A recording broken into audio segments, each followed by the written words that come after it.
this is fueled by porn. Children watch pornography and then they act out.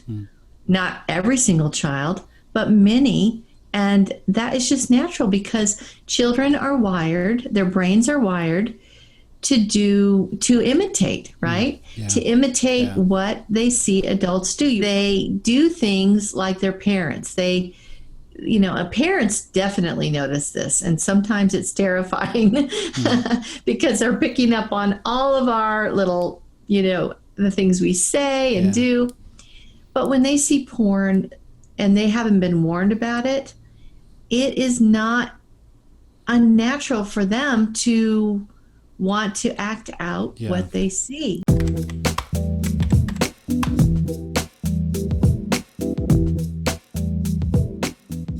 Hey everyone, welcome back to another episode of The Naked Gospel. I am your host, Shane O'Neill. Today we are joined by Kristen Jenson. Kristen Jenson is the founder of Protect Young Minds. She is also the author of children's books that help parents engage this issue with their children. She is a mother herself. She's a grandmother, and this work is absolutely incredible because this issue isn't just an adult issue, it's also a children's issue. And if we don't help equip and protect our children, then, well, they'll just fall into this stuff. It just happens. And so we want to just be present to them. And so she's created resources so that you guys can be present to your children.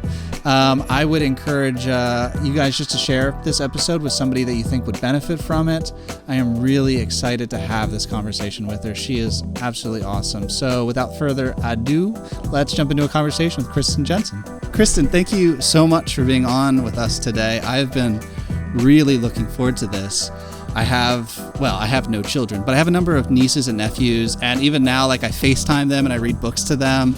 And I have never come across a resource like this that's so directly in line with with this particular topic of giving a sexual ethic and sexual dignity to your children as they're progressing. So I'm just really thrilled to have you on. So thank you for being here.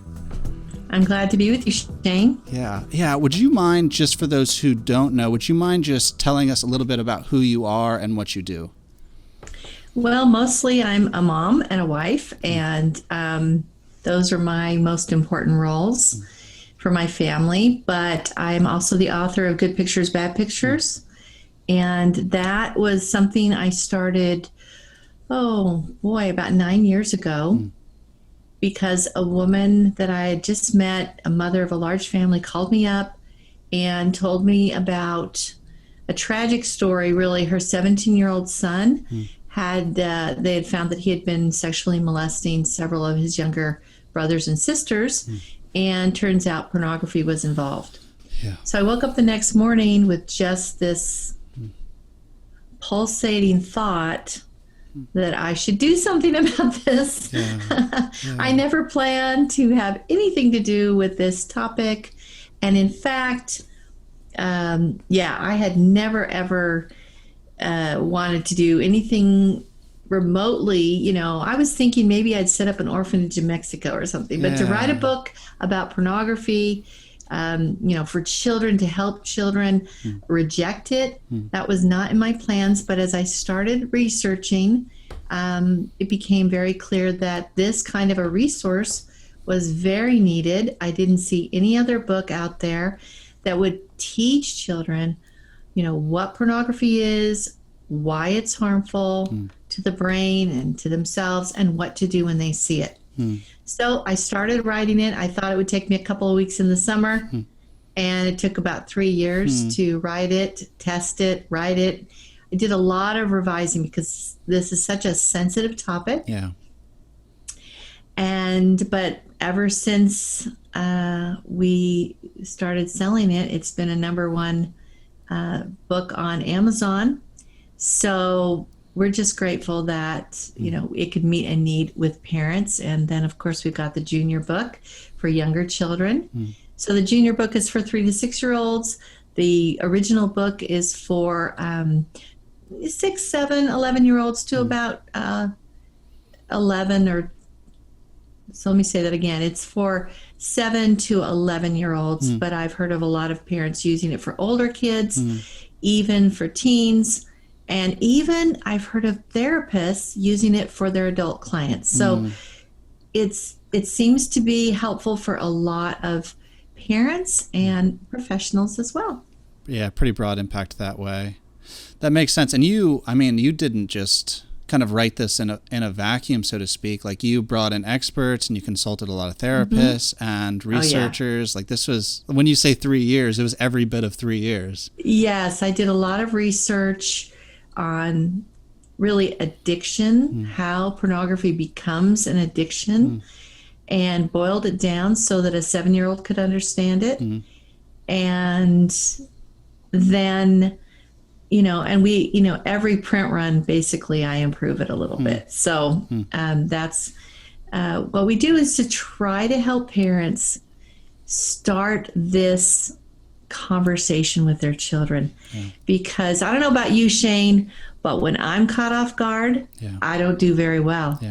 I often fail or respond miserably. But when I'm taught, when I'm prepared, and then I'm caught unawares by something, I know how to respond. I have a chance to do something positive.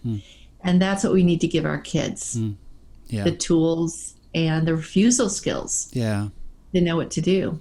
Yeah, I liked that about your book. Getting ahead of myself a little bit, but I especially liked that it's not just kind of like a don't. Like, you're not just giving them like a negative ethic. It's not just an aversion to like visual erotic material, but also just kind of this beautiful ethic of like, no, these things are good, and like, so it's good pictures then bad pictures, so you're like reinforcing like the good things in life that are beautiful and worth exploring, but then these other things over here that are dangerous. So I've loved it through and through, and I've been thrilled to see how receptive it's been. Even like on Amazon, it had like something like 1,000 5-star reviews on there, which means there's a lot more behind that. So it's just really cool. So getting into a conversation like this, I want to lay the foundation before we start building on top of it. And the foundation would be like, is there really a problem? Like, is the harm real when it comes to children? Because a lot of people, it's almost like ubiquitous. Like, people, like, it's like sex sells, like sexuality is all around us on our malls and our YouTube commercials and ads and Amazon, our streaming channels. So it's almost like easy to take it for granted. And so writing a book for kids, like, somebody would ask, is that really necessary? Like, why that? Of course, sure, like your friend came to you with, the 17-year-old situation, which is an awful, awful situation. But isn't that just like a fringe incident? How would you respond to that? Yeah, I wish. Well, what she really was telling me about was child on child, harmful sexual behavior. And that is that's a trend that's really disturbing. And it's a trend that our military is dealing with on their military bases. I was able to help sponsor a symposium 2 years ago in Washington, D.C. on this very topic of child on child. And, this is fueled by porn. Children watch pornography and then they act out. Not every single child, but many. And that is just natural, because children are wired, their brains are wired to imitate, right? To imitate what they see adults do. You've probably seen this in your nieces and nephews. They do things like their parents. Parents definitely notice this, and sometimes it's terrifying because they're picking up on all of our little, the things we say and do. But when they see porn and they haven't been warned about it, it is not unnatural for them to want to act out what they see. And it's happening more and more, and at younger and younger ages. I was testifying at the Washington State a Senate subcommittee a few years back, and next to me was Captain Mike Edwards. He was over the internet crimes against children in the state of Washington. And he gave a lot of statistics, but what I really remember was the story of the video that they had seen of an 8-year-old boy who had videotaped, recorded him raping a 4-year-old girl and then put it up. That's horrific. That was years ago. Yeah. These are things that are happening. So if you ask, is this really necessary? Is this a big deal? Yes, it's a big deal, because guess what the porn industry is doing? It is taking away, it is sabotaging, it is hijacking children's sexual templates and turning them into a perverted, something perverted. So if your first view of sex is what's on porn, then it's going to be difficult for you, especially if you follow that and you don't have someone giving you a clear alternative or describing for you a clear alternative of, a healthy sexual relationship. Then, how likely is it that that child is going to grow up to be able to have a healthy sexual relationship when they're married, when they're older? It's ruining marriages. 50% of marriages, I think even more now, list internet addiction to porn as one of the major causes. So, I mean, this is our children's future. I just can't stress that enough. Pornography harms children in so many ways, and we've got to give them some kind of a defense against it. Yeah, no, I like, there's so much there that you just said. Could you, if I could just double click one moment on, you brought up some issues when it comes to addiction. So parents will typically just think like, okay, pornography, maybe it leads to addiction. It seems like you've done some research to show that pornography does lead to addiction, but then there are also other issues apart from just like, the possibility of addiction. Would you mind maybe naming like one or two other issues that spring up from that as well? Sure. Well, pornography teaches a child that they should objectify their own bodies and the bodies of others. And when you say objectify, that means you're looking at your body as an object for other people to use, or you're looking at other people's bodies as simply commodities, right? To consume, to use. That is one of the most inhumane things we can teach our children. Yeah. Can you imagine growing up and the only thing you think about your body is that it is only that you are an object and you are only worth anything if you are, perfectly attractive and wear all the right this and all the right that, or have, so many people, men and women, now are doing so much plastic surgery to augment and enhance and fake. It's fake, fake, fake. Yeah. I don't know about you, but honestly, I think that we can do better. I think we can, I heard it from a therapist who, some parents came to him and he says, yeah, this happens often. Parents come to him and say, for our daughter's 16-year-old birthday, we want to give her a breast implantation surgery. Oh. Yeah. Because she just wants to look better in her clothes and feel more comfortable. But we want to do this the right way. So, help us do this the right way. And he goes, there is no right way. You shouldn't be doing this. Why are we teaching our children that, I don't know, that just seems to me very inhumane, and it's not going to lead them to have a healthy self-esteem. So that's one problem with porn. Yeah. It leads to children objectifying themselves and others, and not seeing people as real and not seeing people as like whole human beings, right? They're just a collection of body parts, and, they don't have personalities, they don't have souls, they don't have, minds that you want to get to know. I've heard many men that once they recover from a porn addiction, they say, I actually look at women a lot differently now. I'm not undressing in my mind every woman I see. I'm not only looking at her. I'm looking at her Maybe she has a personality. Maybe she has interests. Maybe she is like a whole person. Yeah. You know, Yeah. we don't want to teach our kids that. I don't know. That just, I don't think that's healthy. That's not going to lead them to be happy if they're only focused on that. Yeah.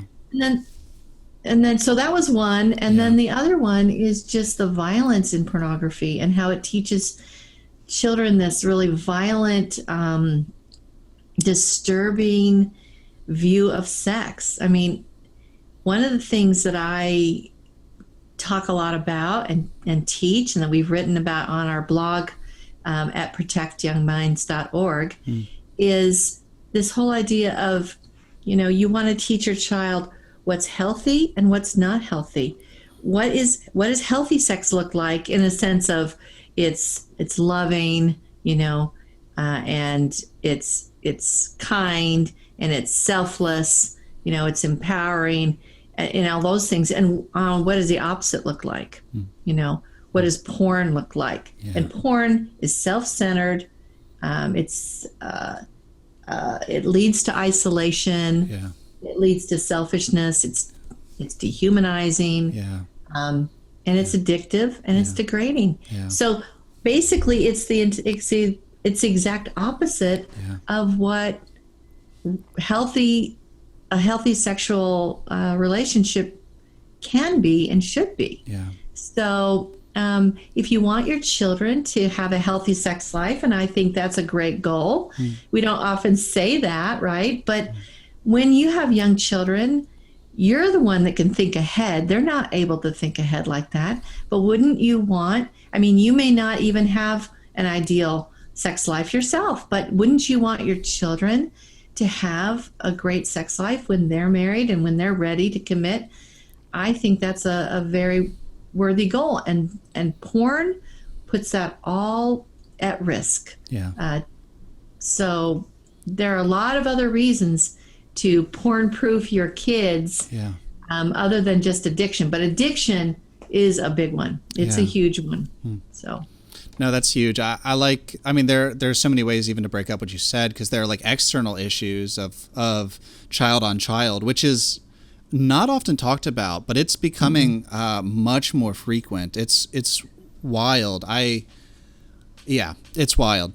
And then I know you're going to tell me a story, and you're not going to tell it. Yeah. Because we all have heard. Yes. And the problem is nobody wants to tell, because I have I got contacted by a woman, mom. She was watching a 10-year-old boy for the summer. His mom was a single mom, and so they were friends with her girls. Everything was great until the day he took the 7-year-old girl into the bathroom and tried to have sex with her. Yeah. And guess what? Found out 3 weeks prior, the mother had found porn of every kind on his iPad. Yeah.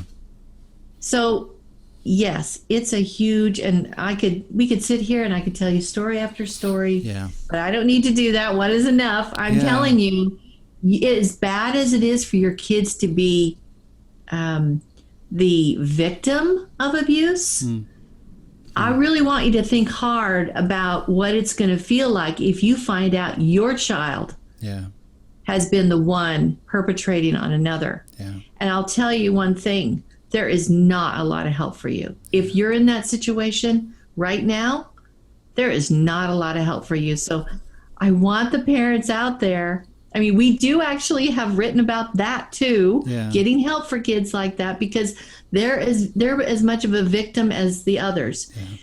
But, you want to prevent this, and you have an opportunity to prevent it.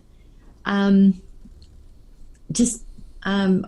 want to encourage parents that they can do this. It's not rocket science, and they can do it. It's simple steps and big dividends. Yeah. Is that,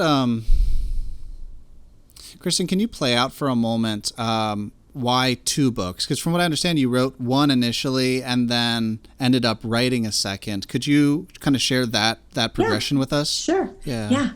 So wrote Good Pictures, Bad Pictures, Porn-Proofing Today's Young Kids. And that was for 7 to 11-year-olds. And it really just walks through some of these harms of porn. But for a 7-year-old, you're not going to get into a lot of these things maybe that we were just talking about. Yeah. But I touch on them, but mostly I wanted to do something concrete, which protect your brain, right?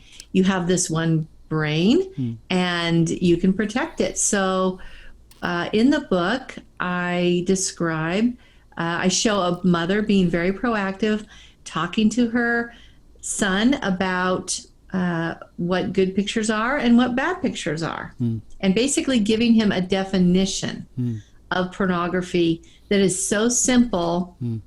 It's not going to give him, the whole thing, but you don't need to. You just need to give them enough so that they can recognize it when they see it, because that's the first step. And then the second thing she does is she teaches him how pornography affects the brain and how it can lead to an addiction. And we just map it out so easy and simply. And then finally, give the kid a plan, right? Help your child know exactly what to do when they see pornography. I saw a mother on social media talking about good pictures, bad pictures. She read it to her 9-year-old son. He went to school back in the day when kids were in school. And so long went ago. To school. I know. It'll come back. It will.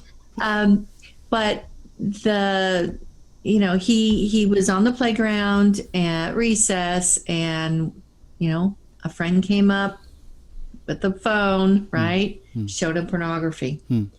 And he went home and he told his mom, I was scared, but I knew what to do. I was scared, but I knew what to do. I mean, think of the burden that is now off of that child's shoulder. And now the mother, the father can be an ally and a mentor, and they can go through and they can talk about, that experience and diffuse it so that that child now knows, okay, I can weather the storm. Yeah. I can be resilient. Yeah. And kids need to be resilient, and we need to teach them how, and we need to be there with them. Yeah. They cannot handle this alone, and they're getting bombarded. And us basically saying, oh, my kid would never get into that. Good kids get pulled into porn. Yeah. Good kids get pulled into porn because they are biological human beings. And it's a biological issue and a brain issue. It's not necessarily a moral issue. Good kids get pulled into porn. And some of the best people I've met are recovering. They have recovered from a porn addiction. They were pulled into unknowingly as a child. Yeah. But all the years of suffering they've had. Yeah. So if we can give our kids, a preventative, that is the goal. Yeah, no, I appreciate that you bring that up, that it's not, you're not questioning the morality of the parents of the kid by saying, hey, this could be your kid. It's just saying, no, like novelty and how the brain is wired, we're fixated that stuff. It's an artificial flame that gives off a lot of warmth right off the bat, and we're just driven towards it. It's not, you're not critiquing the character or the parenting. Nope. You're just saying no, here's a resource, and this is a danger. This will happen. Like if your kid is exposed to this and they don't have resources, they'll go straight to it. They can't help it. It's very difficult unless they've come up in their own mind, unless they've been prepared. They're curious. Yeah. Why wouldn't they be curious? And I make sure in the books to not shame any child, to not say, the body is bad or anything like that. Yeah. All parts of your body are good. Yeah. But taking pictures and sharing pictures of your private parts is not good, and it's not safe. Yeah. Right? So after I got the original book out, you asked about the junior book, I remember I was speaking, and a mother came up to me and said, do you have anything for preschoolers? And it felt like someone had sucker punched me, because I was like, what? But then I look around. All these kids have iPads, right? Yeah. And then I start hearing stories of 3-year-olds, 5-year-olds getting into porn, horrible porn, bestiality, terrible things. Yeah. And so I started writing Good Pictures, Bad Pictures Junior, and it has become very popular. In fact, we are having a hard time keeping it in stock, to be honest. Yeah. But so that is a very simple way to start the conversation. Again, the junior book does 3 things: gives kids a definition, a warning, and a plan. So those are the 3 things that every child needs to have, is, a definition, a warning, and a plan. And so if you can start out with that, with these books, that will be helpful to you. You can do it without the book. You can do it with the help of our guides on protectyoungminds.org. We've got lots of free guides right now. So my main purpose is really to help parents, to walk along with them, to help parents raise empowered, resilient, screen smart kids who develop refusal skills so that they can embrace the good in their world, right, and reject the bad. Yeah. Yeah. No, I even like how you framed that earlier. Like your body is good. Like the physical is good. It's not like a weird kind of like dualism where it's like, no, like it's, like the heart is good or the intention is good. It's like, no, like your body is good and you just need to learn how to use it well, right? Because they're really good and beautiful expressions that our bodies are designed to take part in. So I really appreciate that, because some people will, like you said, shame the body, or like even I've seen that with kind of squelching curiosity and squelching wonder in children. So I really love that. I do actually want to ask, because some parents might react to what you're saying by saying, isn't that starting too young? Okay, so like if there isn't a problem, aren't we then creating the possibility for a problem? How do you approach maybe a statement or a question that's underneath a statement? Yeah. I get that question all the time. And it's a great question. And, obviously parents want to protect their children, and they want their children to be as innocent, right, as long as possible, right? Maintain that innocence. But really you have 2 choices. One, you can cross your fingers and hope that your child does not see porn or anything like it until the day after you decide to start this conversation. Yeah. I don't know about you, but that basically puts all the control into circumstances and other people, and leaves none of the control with you or your child. Yeah. So the better way, I believe, the proactive way, is to prepare your child. Just like when your child starts to run and can run, these toddlers, you start to teach them, don't run into the street, right? Stay on the sidewalk. And when our kids are starting to get on the superhighways of the internet at such a young age, we need to teach them what is good out there, but also what to watch out for. And unfortunately, porn is, as you said before, ubiquitous. Yeah. It's everywhere. It's easy to get to with a few taps. Yeah. And until we have better control of that, and I really would love to see the day when we do, but until then, we've got to take action. We're responsible for our kids. We have to be the ones that help them, help them protect themselves and help them know what to reject. And we have to be there walking alongside them. We can't send them, you go on a hike in woods and there might be dangers. You're not going to send your kids up front and say, let me know if there are any lions and tigers and bears up there. No, you go ahead, you make sure everything is clear, and then they come after you, the mother duck. We've got to do it that way with technology as well. We need to help our children, because let me tell you, no child deserves to face the porn industry alone. Yeah. They are some of the best and the brightest. Yeah. And they are predatory. Yeah. Yeah, and they got a ton of money.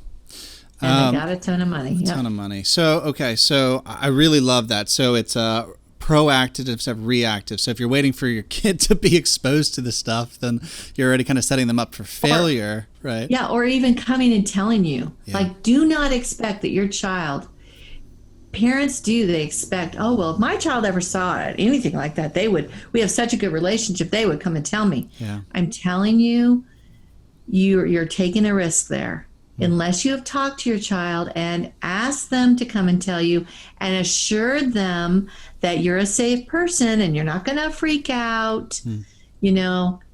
And I would say that when the time comes that you find that your child has been, you know, has seen pornography or maybe even shown an interest in it, read our guide, the Smart Plan guide that's free to download on protectyoungminds.org. It will get you prepared for how to deal with that instance so that you deal with it in a positive way and not a scary freak out way that will drive them into secrecy. Yeah. Yeah, that's actually helpful. Can you, because it's almost like some coaching is required there because kids are extraordinarily curious. So even like maybe behind this question is, aren't we creating the curiosity that doesn't yet exist inside of them towards this kind of stuff? No, you're setting up their expectations. You are setting up their values about, you know, you are taking control. Listen, the world is going to make your kid curious about sex. There's so many sexual cues coming in at every angle. You just can't take that chance of, you know, and parents, especially mothers, love to guilt trip themselves, you know, and feel guilty about everything. I'm telling you, your child is safer the sooner you start talking to them about pornography. So hashtag, right? Sooner is safer. Yeah. Sooner is safer. No, I love that. My parents always had kind of just this like full disclosure policy when I was growing up. Like any question I'd ask, they'd treat it as though it was a real question because it was a real question. I had like a sincere question. And so they'd kind of like coach me on some stuff, but of course they're not going to go into detail on a lot. And I remember some kids around me were asking, well, they were saying, they were talking about oral sex. And I had no idea what that was. At least I didn't know what the phrase meant. I didn't know what the content was either. And I remember we were at this like Christian thing, and my dad was like up there speaking, and I went up to the side of him, and I was just a kid, and I said, "Hey, Dad, what's oral sex?" And everyone could hear it, you know, everybody could hear it, and he, without skipping a beat, just kind of giggles a little bit, just kind of laughs to himself, and he says, "Buddy, I'll tell you later." You know? Yeah. And it's cool because he didn't shame me, even if he felt shame. Like he didn't, like, that's embarrassing for a parent, but like in no way did I intuit embarrassment or like receive any embarrassment from him. Great dad. It's amazing. Absolutely amazing. Mom and dad were both like that. It's really incredible. So I've appreciated that approach, like parents who are willing to journey through their kids' curiosity as opposed to react and shame them in the midst of it. Because it's like, no, this is bad. It's like, well, they're a kid. They don't know that stuff, you know? They won't know it. And we don't know, you know, when we're children, we don't know what we don't know. We don't know what's good. We don't know what's bad unless we're taught. Yeah.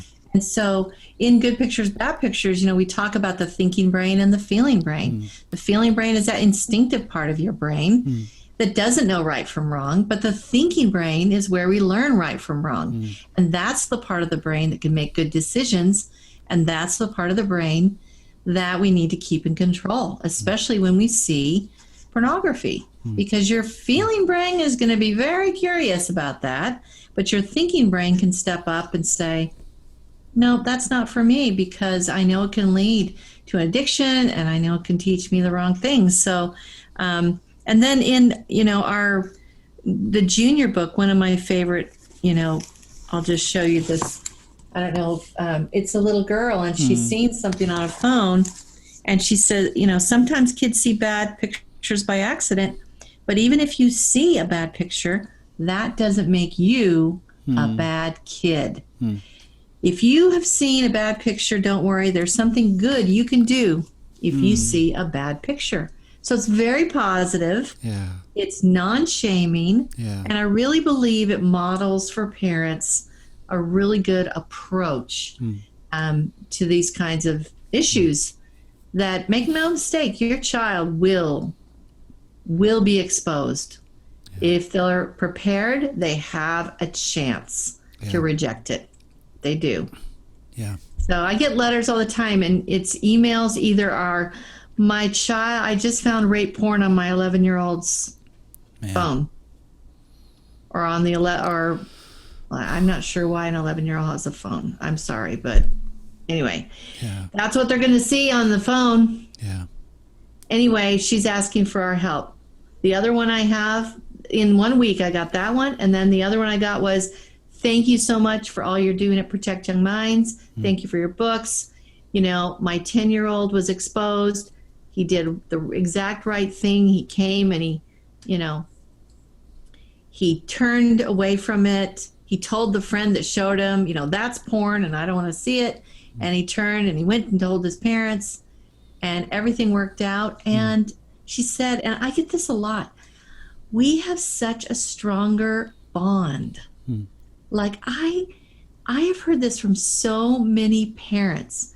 Once we opened up this conversation and once we've started to deal with these situations together, it has strengthened the bond we feel with each other. And when kids see porn and they don't know what to do with it and they keep it secret, that is a wedge. That drives a wedge. Secrets drive wedges in relationships. But when you can be open about it and talk about it, that is a beautiful thing, actually. Okay. All of this is so good, Kristen. Okay, so I want to nuance this a little bit further. So parents may be listening to this, or anyone listening to this might be wondering, okay, like this conversation should start younger. Yes, the issues are there. Is there then a distinction between talking to your kid about maybe pornography and talking to them about sex? And how do you approach that? Great question. So pornography is a toxic version of sex. And we don't want it to be the sex ed for your kid, but it will be the sex ed for your kid if you don't do it, right? Yeah. It will absolutely, 95% sure. Yeah. That's where your kid's going to go. Back in the day, you know, when I was curious about it, I had to go bug my mom. Tell me, where do babies come from? Yeah. You know, and I had to keep bugging her. I did not have resources to find this out. Today's kid has resources. They can go to YouTube. They can go, you know, online. They don't need to wait for you to start talking to them about sex. Yeah. So I would say the earlier the better. We have a couple of articles. One is a review of like 8 books that you can read to your children about, you know, to help them understand about sex, that we've kind of vetted and feel pretty good about. The other is 7 things that every 7-year-old should know about love and sex. And those are on our, on protectyoungminds.org. So I just want to say that you can read the books without having the sex talk. You can read the books to kids. There's nothing in there actually about sex, all right? However, you should do that earlier. A few years ago, I did some research where I interviewed with an expert that I was working with 10 people who identified themselves as addicted to porn or in recovery. There were 2 women and 8 men. And as we interviewed each one of these, they had many different stories. And we were really trying to figure out why they hired porn. Why do kids hire porn? What is the job they're trying to get done that they would go to porn, right, to do? So the thing that they all had in common is that none of them had parents that talked to them about sex. They left it up to, what, chance? So none of them. And so these kids went to porn for sex ed. They got questions. They see us, right, asking Google or Siri or whatever, every time we have a question. So why wouldn't they go to the internet to find out the question? But I'll tell you, if your kids go, I know an 8-year-old girl who got a device, internet-enabled device for her 8th birthday. Her mother did explain about sex, but did not warn her about porn. And so she just went and looked it up. So you need to have the sex talk early, but you also need to have the porn talk early, right? They're two sides of the coin, and they need to be educated so that you can infuse your values, right, about sex. You can be this sex expert. You created that child in most families, right? Yeah. You took responsibility for that child, and you need to be the one to talk to them about sex, and it needs to be earlier than you think. I got some question, and it was like, well, what about if we talk to our teenagers about sex, about porn, won't it just make them more curious about sex? And I'm like, that boat has sailed. That boat has sailed. The horse is out of the barn. If you haven't talked to your teenagers, now you should still do it.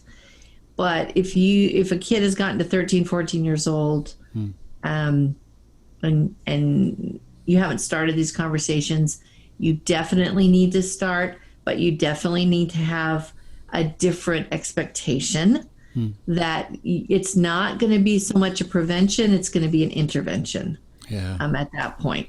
Not that they're addicted, not that it's going to ruin their lives, but it's just the world we live in. We have to start young. Yeah, that's Shane, you look so serious. It's a very serious conversation. So heavy. I don't want to depress you. Oh, you're doing great. We're gonna have to edit this one down. Oh, it encourages me that your book can't stay off the shelf. That there's just so much there. I know. It's that is one of the, and we also have created a new curriculum that we have a homeschool version, family version, as well as one for classrooms. It's called Brain Defense Digital Safety. It is so fun. We've got videos with the Brain Gang, and these are young teens that are basically teaching. It's for 4th, 5th, and 6th graders. Yeah. Teaching kids, all these things. So screen health, how to avoid getting bad habits around technology, how, refusal skills around porn, what it is, why they should be rejecting it. Yeah. And then also how to be a good digital citizen, how to have the heart of a good digital citizen.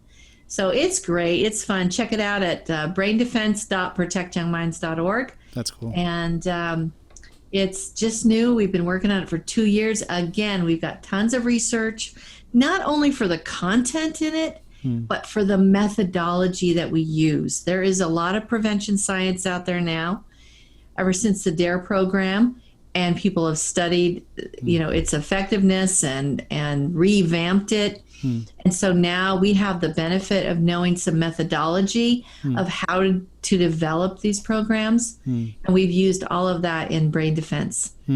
So I would highly recommend parents going, because that's another really fun way to teach kids in a way that there's jokes in it. We actually had a comedy writer from New York City help us with the script. And it's hysterical. There's the really funny parts in there, but it's all appropriate, obviously. So we have lots of resources for parents.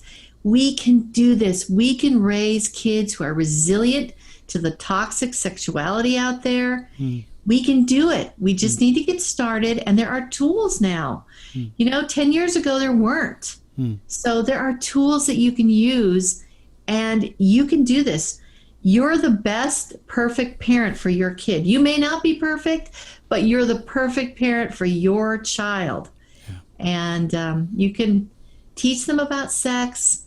There are ways that make it more comfortable, and you can help them navigate their digital world so they can thrive, right? Kristen, that's awesome. And thank you for throwing an upbeat, engagement there. I am hopeful. I am hopeful. Yeah. I have heard too many stories of kids that, when they're taught, they know how to reject it. There's so many stories I have, and maybe I've told you a few negative ones, but there's so many stories of kids that when you teach them what to do, they do it. Yeah. And it's a beautiful thing. So that's what we have to do. I love that. I just want to end with just this question, because we've engaged so much when it comes to like what is the issue? Does the issue actually exist? And then how to engage the issue. And so you've given like so many steps for people who are listening. And this one's more kind of like a gut question, because even with all that data, it's still just at a basic level hard for parents to do. Do you have, I don't know, any either explanation or encouragement for folks who are just like, but it's like this thing and I don't know how to do it, and it's not so much the how to, they'll say that, but it really is just kind of this emotional reaction to it all. Yeah. It's just hard for parents to do. Do you have any thoughts right there for those kind of folks? Well, being a parent is hard. There are a lot of difficult situations. I know I had a son who I lost to a really bad accident. And so I know how tough it is. And when you sign on to be a parent, you don't actually realize how hard it's going to be sometimes. But when we love our children, I guess that's what I would say, is just let the love of your children motivate you to step up and do the right thing. And the great thing about a book is we read books to our kids all the time. Yeah. The great thing about a book is that it has a beginning, a middle, and an end, right? So the beginning, you just open it up and start reading, and it's a script. And then it teaches your child. You can have in the good picture, the one for older kids, there are discussion questions after each chapter. So, in 45 minutes, you can go through this, or you can go through it, little by little. And then once you've done it, you will have this feeling of relief because you have started down this road and started this conversation. And of course, it's not a one and done. Yeah. But sometimes when you overcome, my husband is kind of into science. He's kind of a nerd. And he talks about activation energy. You have to overcome the activation energy. And this is exactly what you're talking about. The fear, the hesitation, how am I going to do this? Well, I'm telling you, go look on Amazon and all the reviews of these books, and you can see how comfortable it is for parents just to get started. It's super comfortable. And I would just say start there, or you can start on our website. We have lots of free guides that will help you as well. So, if you can't afford, $15 or $20 for a book, then you can go and get some free guides. We have done something for every family, no matter what. Or you can get it at your library. It's at the library. So just take that step. Read it to yourself. I've had parents that got it in the mail. They started, flipping through it. They got distracted by something, put it down on the coffee table. One woman said, my 6-year-old came, picked it up, read the thing. That's a pretty high-level 6-year-old.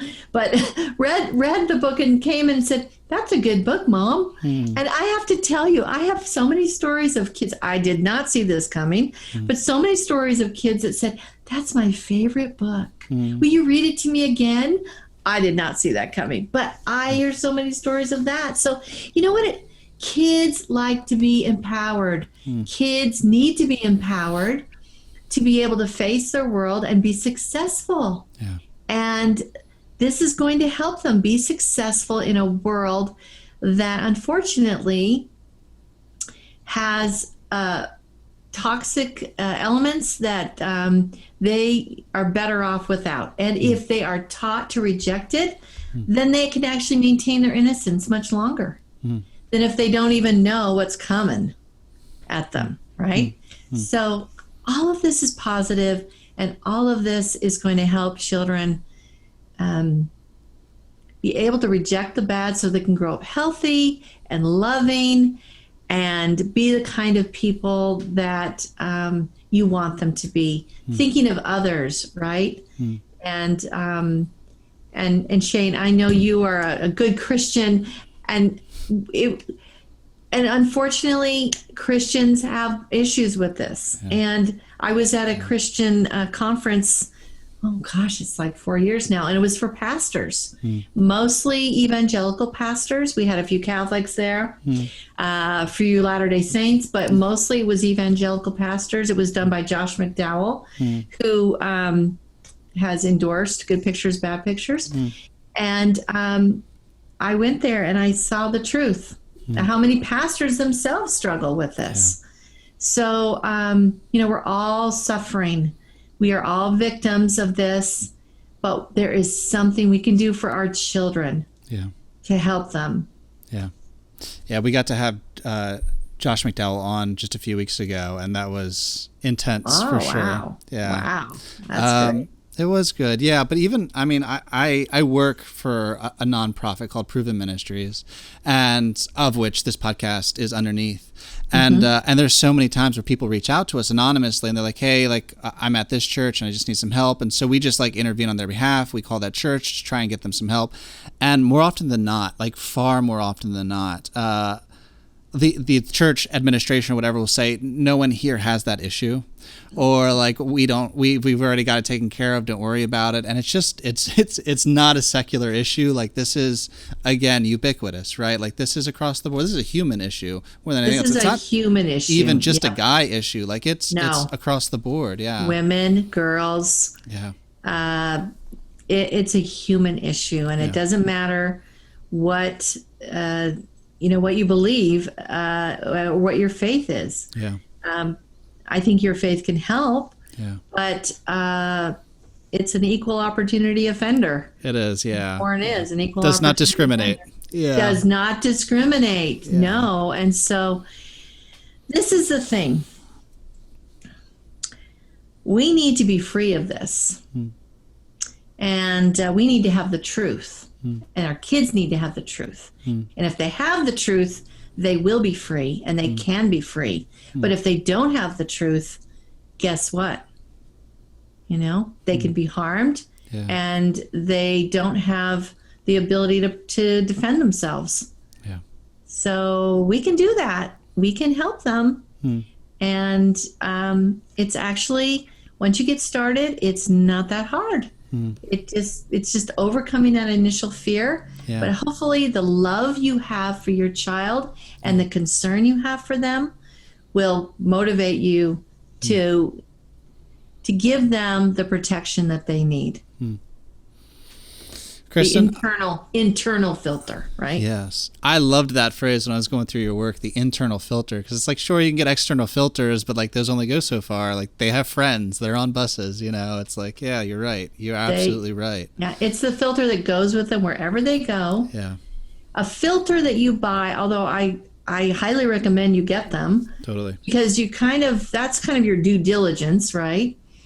And it's a way to show your children, like, I'm serious about this. Yeah. But a filter isn't going to convince them that, what porn shows is wrong, right, and objectifying, and it's exploitation. Yes. That's the filter they need. They need the persuasion. They need we call it in education, we call it creating a disposition. They need a disposition to reject pornography, and they need to know why they should reject it. They need to know how they should reject it. And all of that you can begin with Good Pictures, Bad Pictures. Yeah, I love that. Giving your children an internal filter. Like, what a gift. What a gift. Kristen, you're awesome. I've just enjoyed this time with you. I just think you're amazing, and I love your work. Thank you so much for being on with us. Just two things. One, this is something we ask everybody at the end. We ask, one, how can we be praying for you? Because people listen and pray. And then the second one is, how can people continue just to track with you and track with what you're doing? We'll put everything in the show notes, but verbally just communicating that would be helpful. Yeah. So we are on social media. We're on Twitter. We have a great Instagram following at Protect Young Minds. And we have Facebook. We even have a Facebook group. If you want to get in that Facebook group and ask an anonymous question, people will jump in and give you some advice. I am there too. And then also just subscribe to our newsletter at protectyoungminds.org. We send out weekly emails. We don't spam you. We're very careful about what we Send out. kind of send. We're not giving you once a week. Every blue moon, we send you twice a week. That's it. We just don't spam you. We know you're busy. Yeah. But this year, 2020, we've been sending out once at the beginning of every month. We send out a resilient parenting challenge because really we did a poll and asked our audience, what is your highest, goal here? What can we do to help you the most? Everyone, we got the highest returns saying they wanted help raising resilient children who would not get into addictions of any kind and that had this emotional resilience. Yeah. So we created this series, and so every month in 2020, we send out a quality or a trait that you can develop in your child so that they can be resilient. So they can have more control, they can have more confidence, they can have more competence. There's all kinds of things, and we give you kind of a rundown of what that trait means, and also an activity that you can do to help your child develop that trait. And so the hope is by the end of the year, you have a more resilient child. And the thing is even if you subscribe like late in the game, we're going to send you all of them, so that you can do each one of these with your children and create that resilience that kids need to thrive in the digital age. Kristen, thank you. It's been awesome to have you on. I've really enjoyed this time. Thanks, Shane. I hope I've been helpful. You've been awesome. That's what we're here for. I think I most appreciate how candid you're willing to be. It's an ugly issue, and it's okay to engage it and to actually call it what it is. I think that's probably why your material and your work is bearing such fruit, because you're willing just to look it in the face. So thank you. Yeah, we cannot let pornography scare us into silence. Yeah. No, when I speak, sometimes I have the whole audience say the word pornography. We're going to own that word, and just say it, have power over it. Yeah. And, pornography is shameful, but talking about it is not. Talking about it is proactive. Talking about it is loving, actually. That is loving on our kids. I dig it. Guys, thank you so much for tracking with us. That is Kristen Jenson. Shane. Yes, Shane, ma'am. I'm sorry. You asked what people could pray for me. So what do you got? We would love that. I love prayer. So you can pray that that God sends me the right people to help me with the next projects that I'm doing, so that I can help parents. So sometimes, God just puts people in your pathway. He does. That you need at that right time. He's clever like that. So resources and also just encouragement, because, I may sound pretty peppy right now, but I do have my days. Yeah. I do have my days like all of us, right? Yeah. But most days I'm encouraged when I see parents being proactive. Yeah. Okay. Kristen, thank you. It's been a joy to have you on.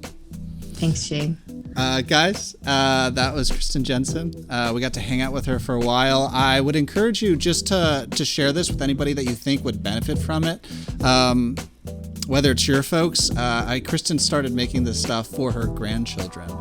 So you don't just have to have like immediate little ones. Like you could be a grandparent working through this stuff, prospective parents, if you're going to start to move in that direction. I'd encourage you just to check it out. As we just heard, the issue is real. It's not just an adult issue. It is also a children's issue. We want to equip our children, love our children, be present to our children as they're growing up. We want to journey with them. We don't just want to leave them and make certain assumptions that could really be damaging for them. And so I'd recommend all of you guys check out Kristen's stuff. Looking forward to hearing your comments on this, and we will catch you next time.